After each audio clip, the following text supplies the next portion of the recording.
সকাল সকাল সব কাজ সেরে চলে আসলাম রান্নাঘরে। দেখো আজকে রান্না করেছি বিট গাজর আলুর তরকারি, আর এখানে উচ্ছে কুমড়ো বটি। আজ প্ল্যানটা একটু অন্যরকম, একবেলার জন্যই রান্না করা। রান্না হয়ে গেছে, এবার আমি চা বসিয়ে দিলাম। এই শীতে না আমরা কিন্তু মানে সেকেন্ড টাইম যে চাটা খাচ্ছি সেই চাটা নয় দুধ চা খাচ্ছি, নয় কফি খাচ্ছি, একটু অন্যরকমভাবে। কর্তামশাই বলছে যে হ্যাঁ খেও।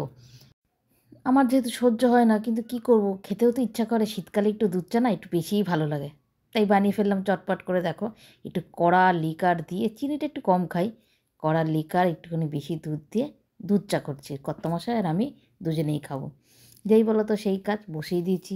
একটুখানি লিকারটা কড়া করেই দিলাম, শীতের দুপুরে একটুখানি কড়া না হলে ভালো লাগে না।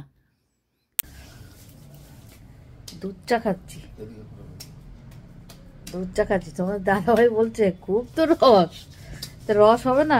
আমরা তো খাওয়া দাওয়া এমনিই ভালোবাসি, রসিক মানুষ, তাই না?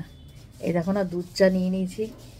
আমার দুধ চা হচ্ছে মানে দুধ আর লিকার পুরো এখন টান টান থাকবে, তবেই ভালো লাগে। মেয়ে আবার ভিডিও কল করেছে, বুঝেছো? খাই, খেয়ে বমি করি, বুঝেছো? দুধ চা সহ্য হয় না, তাও খাই। তাই বলছিলাম যে কিছু কিছু জিনিস, কিছু কিছু জিনিস যতই ভালো মানে খারাপ হোক না কেন শরীরে, তাও জন্য সেগুলো ছাড়া যায় না। শীতকালে ভালো লাগে লিকার চা, বলো? খেয়ে নি। মেয়ে ভিডিও কল করেছে, একটু ধরি, দাঁড়াও।